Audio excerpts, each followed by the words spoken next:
Mr. Bean was never supposed to be funny, and yet he became one of the most universally recognized characters on Earth. But here's the strange part. He doesn't tell jokes. He doesn't even speak. So how can millions of people laugh at him without a single word? And how is that even possible?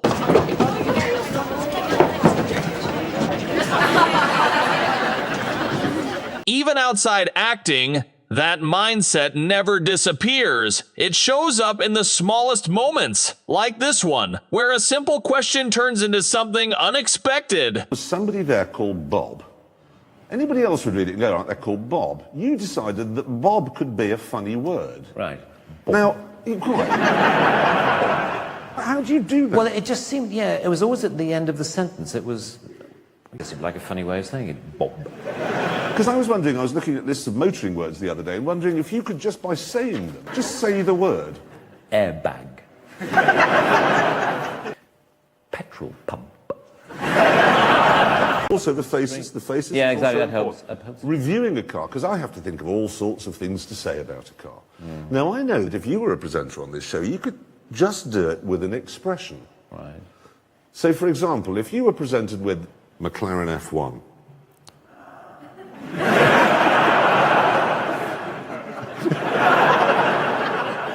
think of another one. The imperiousness one gets from a Range Rover. Ah, right, okay.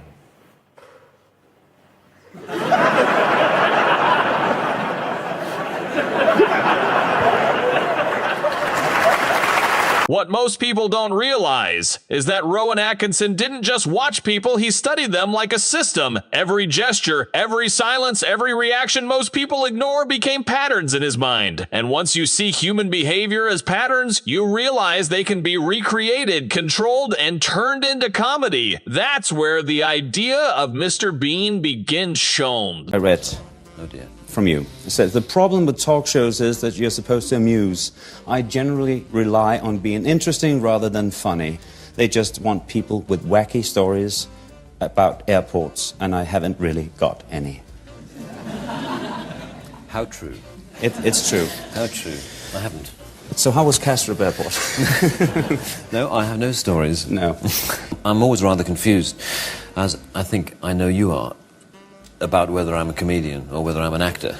No. You know, or whether No, I'm I'm an not actor. confused at You're not all, confused no. at all? Oh, well, I'll stop talking. I know you're boring now, and I know you will consider... Exactly. Not... In 1990, Mr. Bean was created, a character with almost no dialogue, but maximum expression. And here's the key point. Nothing is accidental. Every gesture, every pause, every reaction is carefully designed.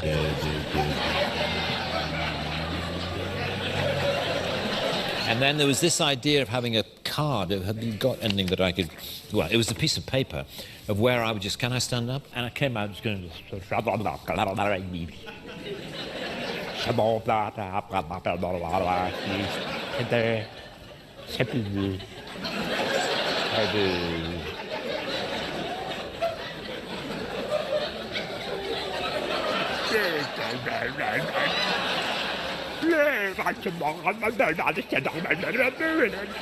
Anyway, it was something like that. It was... This side or this side? Right, how do you want to sit down? No. I'll get behind you. Well, I see, I just sit here and, Yeah, and you do don't nothing. have to do anything. Okay. Coming up on Sunrise this morning, we meet the lovely Mr. Rowan Atkinson. We talk about Mr. Bean's holiday, and all you have to say is, if you miss it, you miss out. Simple as that. You ready? Right, okay. I'm good at this. Good, okay. How interesting. Morning, Neil Sean here on Sunrise. A man who needs no introduction, Mr. Rowan Atkinson, and we talk about Mr. Bean's holiday. Remember though, Rowan, Oh, sorry? if you miss it, you miss out. Do you mind doing that again? Yeah, okay. Morning, Neil Sean here on Sunrise. This morning we meet Mr. Rowan Atkinson and we talk all about Mr. Bean's holiday. Remember though, Rowan? What? If you miss it, you miss out. Oh, yes. Don't miss Rowan Atkinson on Sunrise this morning. Mr. Bean takes normal life and slowly breaks it. Not through chaos, but through precision mistakes. Small errors that escalate, and that's why it works. You don't just laugh. You anticipate what's going to go wrong next. I find most tricky is when people don't recognise you particularly, but half recognise you. You know, it's that strange thing where they go... and of course that means they stare. They stare a lot. and they just look. You're thinking, I wish that person wouldn't stare at me. So, I'd rather just, hold up a flag saying, yes. Yes, it's me.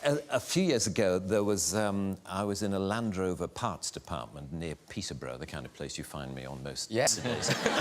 And we're waiting for car parts. And car parts, guys hang around a lot because, to get a part, the guy has to go half a mile to the back of the warehouse and then come back again, and he brings it back. You see this guy doing that.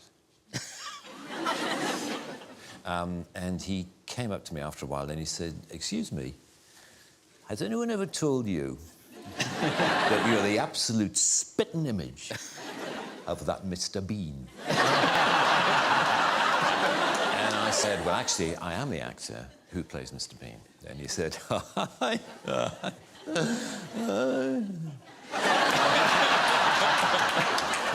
"I bet you wish you were." He said, "The resemblance is uncanny. Have you ever thought of doing any, look-alike work, like, stag nights and hen nights? You could go along as Mr. Bean." And I said, "No, I haven't." He said, "Because you could." But there is one moment that reveals everything. When Rowan Atkinson explains that Mr. Bean is not something meant to go on forever.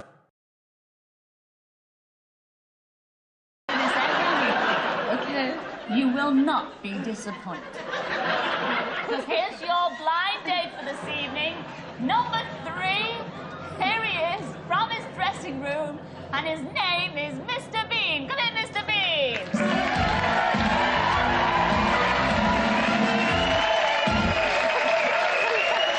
And the most surprising part is that none of it needs words, because sometimes silence is more powerful than dialogue. You're back as Johnny English in this third movie. What about Mr. Bean now? Have you drawn a line under him? No more Mr. Bean? I doubt that he will reappear, but you never know. You must never. The people have spoken. Yeah, quite. And once you understand that, you don't see Mr. Bean as comedy anymore. You see it as design, a perfect system built to make the world laugh.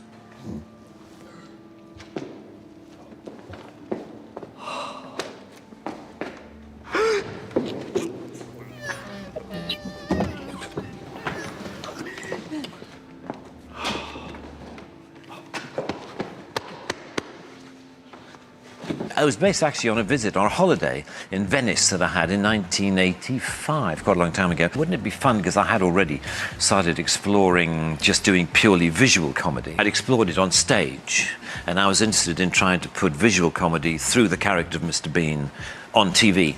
And so that's where it started. Well, the first ones we did were in 1988, 89, and then it sort of grew from there, and now we've got this... Weird, it's like it's got its own life. Early on in the life of Mr. Bean, getting lots of letters from people saying, "Oh, I'd love to have dinner with Mr. Bean. How hilarious that would be."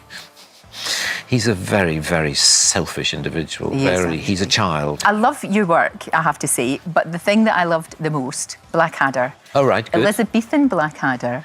Oh, right. You became a sex symbol because of that. Opish. No, it's not opish. It's true. Look, it was yes. It was just the whole persona, and you really suited the outfit. I have to say. Yeah, that costume. Yeah, sadly, I haven't had occasion to wear